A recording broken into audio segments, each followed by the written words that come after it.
사랑하는 여러분, 오늘 여러분의 삶에 하나님의 깊은 평안과 은혜가 함께하기를 기도합니다. 우리는 때로 눈에 보이지 않는 것들에 대해 의문을 품고 그 의미를 찾으려 애쓰곤 합니다. 오늘 우리가 함께 나눌 이야기는 바로 그런 존재, 기독교 신앙의 가장 근본적인 믿음 중 하나이면서도 가장 신비롭게 여겨지는 성령님에 관한 것입니다.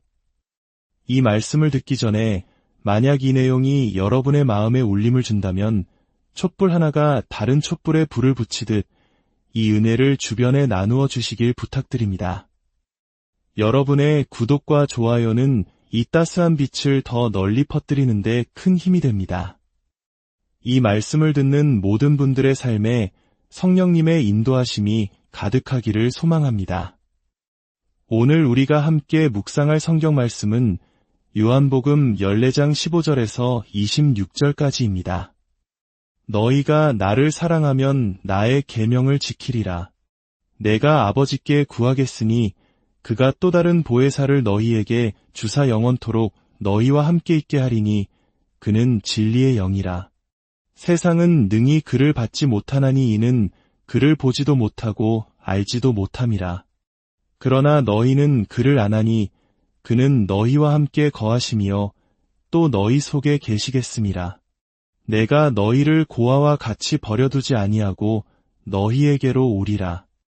조금 있으면 세상은 다시 나를 보지 못할 것이로되 너희는 나를 보리니 이는 내가 살아있고 너희도 살아있겠음이라.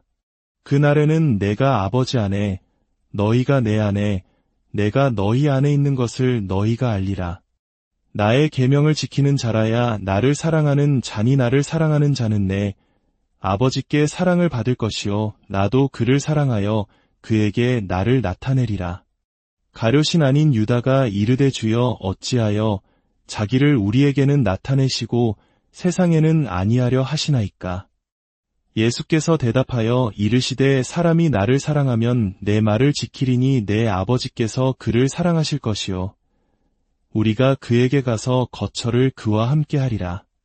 나를 사랑하지 아니하는 자는 내 말을 지키지 아니하나니 너희가 듣는 말은 내 말이 아니요 나를 보내신 아버지의 말씀이니라. 내가 아직 너희와 함께 있어서 이 말을 너희에게 하였거니와 보혜사 곧 아버지께서 내 이름으로 보내실 성령 그가 너희에게 모든 것을 가르치고 내가 너희에게 말한 모든 것을 생각나게 하리라. 주님의 말씀입니다. 우리는 지금 기독교 신앙의 가장 기본적인 믿음들에 대해 살펴보고 있습니다. 많은 그리스도인들이 암송하는 사도신경을 따라가다 보면 나는 성령을 믿사오며 라는 고백에 이르게 됩니다. 성부, 성자, 성령. 이 삼위일체 하나님 중에서 성령님은 의심할 여지 없이 가장 신비롭고 어쩌면 우리가 가장 잘 알지 못하는 분일 것입니다. 성령님에 대해 배우고자 한다면 성경의 다른 어떤 곳보다 바로 오늘 우리가 읽은 이 본문이 가장 훌륭한 출발점입니다. 이 말씀은 예수님께서 십자가에 못 박히시기 전날 밤 제자들과 함께한 마지막 시간 다락방에서 나누신 대화입니다. 사랑하는 사람들에게 다시는 이야기할 수 없을 마지막 순간이라는 것을 알 때 우리는 결코 날씨 이야기 같은 사소한 것을 나누지 않습니다.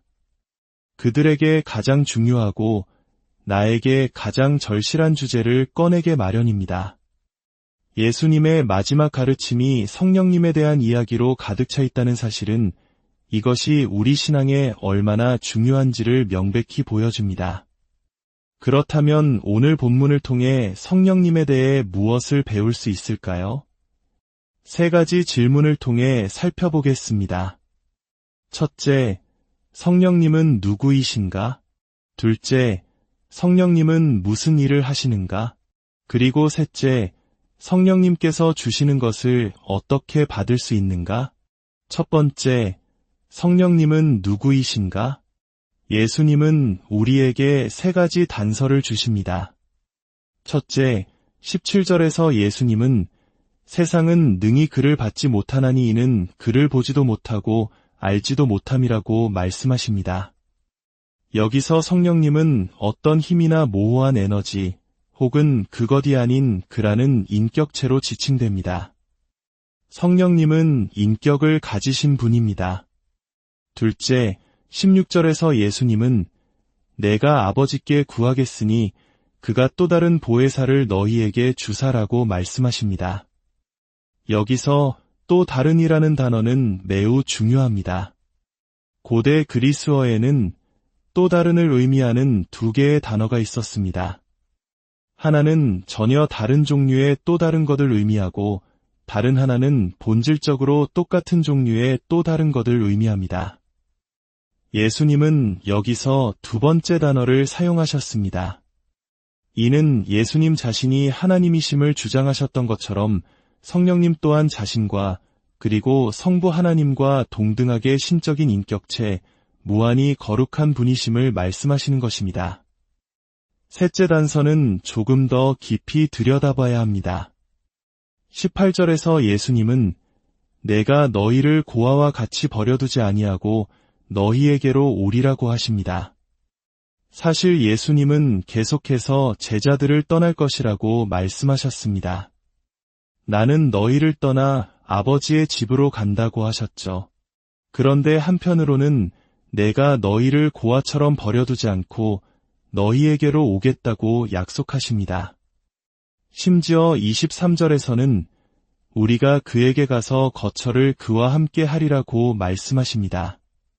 떠나신다고 하셨는데 오시겠다고 합니다. 어떻게 된 일일까요? 바로 여기에 기독교 신앙의 핵심이자 가장 심오한 교리인 삼위일체의 신비가 있습니다. 우리 한국인들에게 하나이면서 동시에 셋이라는 개념은 처음에는 매우 낯설고 어렵게 느껴질 수 있습니다.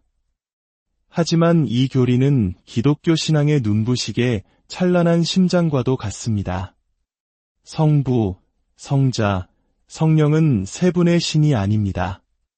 단 한 분의 하나님이십니다. 그렇다고 해서 한 분이 아버지의 모자, 아들의 모자, 성령의 모자를 번갈아 쓰는 것처럼 역할만 다른 것도 아닙니다. 한 분 하나님 안에 세 인격이 구별되어 존재하십니다. 그들은 서로를 알고 사랑하십니다. 그래서 예수님이 떠나시고 성령님이 오실 수 있지만 동시에 그분들은 너무나 완벽하게 하나이시기에 우리가 성령님을 영접할 때 우리는 성부와 성자 하나님 모두를 우리 삶에 모시게 되는 것입니다. 성령님이 우리 삶에 오신다는 것은 어떤 모호한 기운이나 우주적인 에너지가 들어오는 것이 아닙니다. 하나님께서 삼위일체 하나님께서 친히 우리 삶의 한가운데 거처를 정하고 함께 사시겠다는 놀라운 약속입니다. 여러분은 이 사실을 깨닫고 경이로움과 기쁨에 휩싸여 본 적이 있습니까? 이 놀라운 특권이 여러분의 삶을 변화시켰습니까? 성경은 우리에게 성령으로 충만하라고 말합니다. 충만하다는 표현 때문에 우리는 자칫 성령님을 액체나 가스처럼 생각하기 쉽습니다.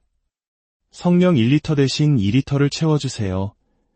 혹은 3암페어의 능력 대신 6암페어의 능력을 주세요 하는 식으로 말이죠.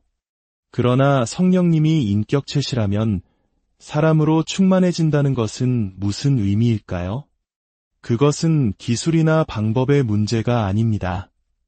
그것은 관계의 문제입니다. 제가 아직 어렸을 때의 일입니다. 저희 집에 아주 저명한 영국의 목사님 한 분이 며칠간 머무르게 되었습니다. 부모님은 그분을 깊이 존경했기에 무척이나 기뻐하고 설레셨습니다. 저는 그 며칠 동안 저희 집이 얼마나 달라졌는지를 결코 잊을 수 없습니다.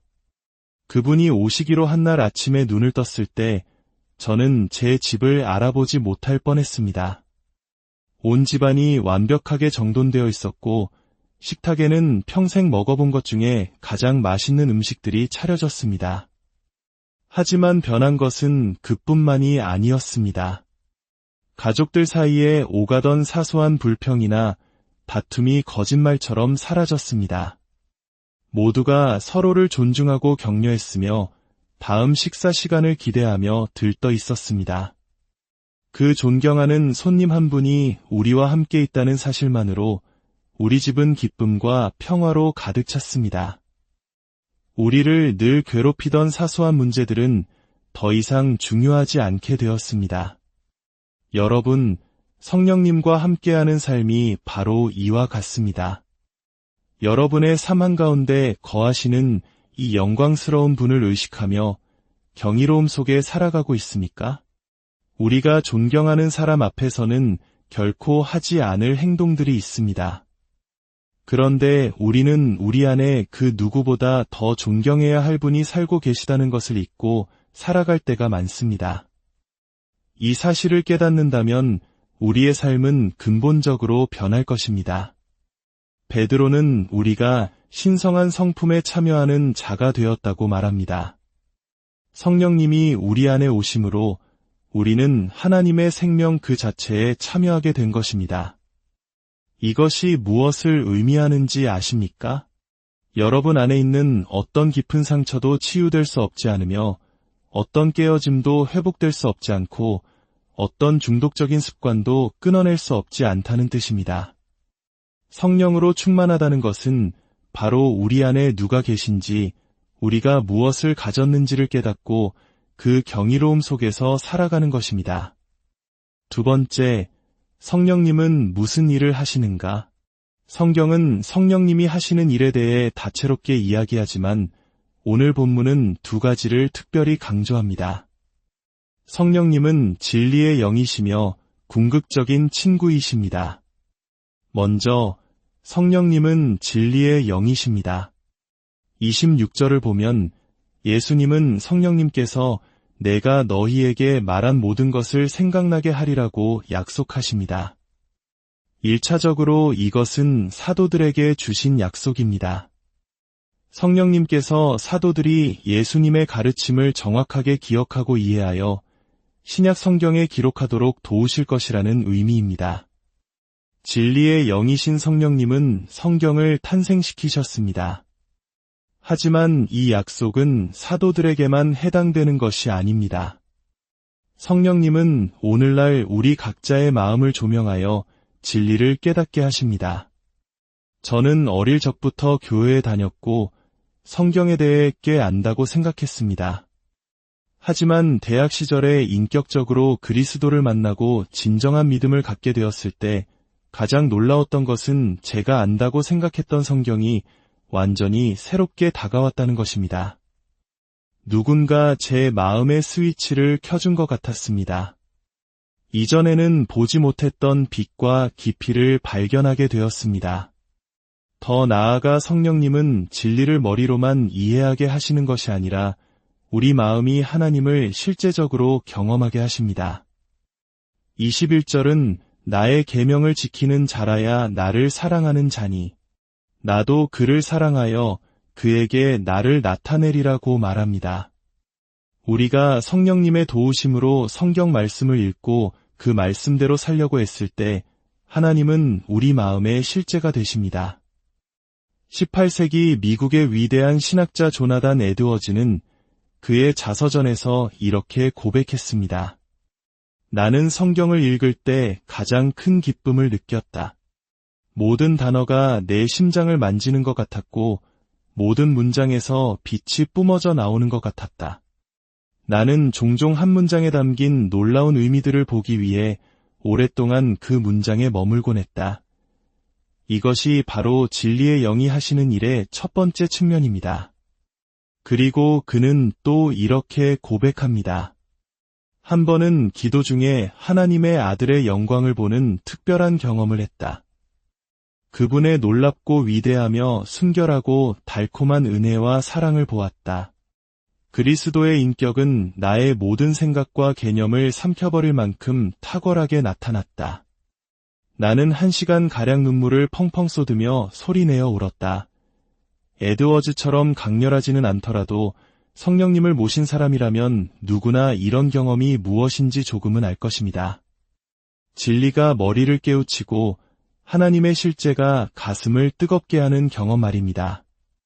다음으로 성령님은 우리의 궁극적인 친구, 즉 보혜사이십니다. 16절에 나오는 보에사라는 단어는 원래 그리스어로 파라클레토스입니다. 이는 곁으로 부름받은 자라는 뜻을 가지고 있습니다. 고대에는 곁에 있는 사람이란 항상 함께하며 항상 내 편이 되어주는 사람을 의미했습니다. 일주일에 1시간 만나는 상담사가 아니라 결코 집으로 돌아가지 않는 언제나 나와 함께 나를 위해 존재하는 친구입니다. 그런데 파라클레토스의 칼레오라는 부분은 선언하다 또는 변호하다라는 의미를 담고 있습니다. 그래서 보에사는 단순히 위로만 해주는 부드러운 친구가 아닙니다. 그분은 우리를 위해 기꺼이 싸워주는, 변호해주는 강력한 친구입니다. 누구를 상대로 싸울까요? 바로 우리 마음속의 적들과 싸웁니다. 진정한 친구는 그저 좋은 말만 해주는 사람이 아니라 때로는 쓴소리도 마다하지 않으며 우리가 더 나은 사람이 되도록 돕는 사람입니다. 바로 성령님이 우리에게 그런 분이십니다. 성령님은 먼저 우리가 얼마나 죄인인지를 깨닫게 하십니다. 우리가 외면하고 싶은 우리 자신의 연약함, 이기심, 교만을 직시하게 하십니다. 보아라, 너는 여기에 죄를 지었다. 책임을 져야 한다. 너는 약하다. 하나님이 필요하다. 하고 우리 안에 눈먼 자아와 싸우십니다.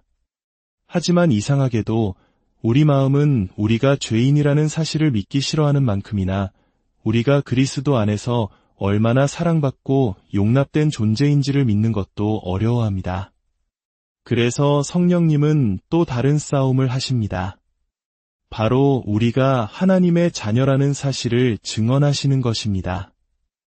로마서 8장 16절은 성령이 친히 우리의 영과 더불어 우리가 하나님의 자녀인 것을 증언하시나니 라고 말합니다. 여기서 증언하다는 말은 법정에서 결정적인 증언을 하는 핵심 증인을 의미합니다. 마치 우리가 재판정에 서 있는 것과 같습니다. 유죄 판결을 받을지 자유를 얻을지 아무도 확신할 수 없는 상황. 그때 성령님께서 증인으로 등장하십니다. 그리고 그분의 증언으로 재판은 끝납니다. 우리는 자유롭게 됩니다. 우리 마음이 우리 자신을 정죄할 때 하나님은 우리 마음보다 크십니다. 왜냐하면 성령 하나님께서 우리 마음 안에 계시기 때문입니다. 성령님은 우리 마음 속에 거짓된 속삭임과 싸우십니다. 너는 사랑받지 못하고 있어. 너는 용납되지 않았어. 너는 여전히 무언가를 성취해서 너의 가치를 증명해야 해. 이런 거짓말들에 맞서 성령님은 진리를 선포하십니다. 아니다. 너는 이미 사랑받고 있다. 너는 완전히 용납되었다. 성령님은 우리가 스스로의 죄를 직시하도록 겸손하게 만드시는 동시에 우리가 받은 사랑의 위대함을 깨닫고 절망에서 일어나도록 도우시는 궁극적인 친구입니다. 그분은 결코 우리를 포기하지 않으십니다. 마지막으로 그렇다면 성령님께서 주시는 이 모든 것을 어떻게 받을 수 있는가? 본문은 두 가지를 말합니다. 첫째, 첫 번째 보혜사의 사역을 믿어야 합니다. 그리고 둘째, 순종해야 합니다. 성령님은 또 다른 보혜사입니다. 그렇다면 첫 번째 보혜사는 누구일까요? 바로 예수 그리스도이십니다. 요한일서 2장 1절은 말합니다. 만일 누가 죄를 범하여도 아버지 앞에서 우리에게 대언자가 있으니 곧 위로우신 예수 그리스도시라. 예수님은 하늘에서 우리를 위해 무엇을 하고 계실까요? 그저 아버지, 저 사람을 한 번만 더 용서해 주세요 라고 자비를 구걸하고 계신 것이 아닙니다. 변호사는 자비를 구걸하는 사람이 아니라 법에 근거하여 논리적으로 변호하는 사람입니다. 예수님은 아버지 하나님 앞에서 이렇게 말씀하고 계실 것입니다. 아버지, 율법은 죄의 삭은 사망이라고 요구합니다.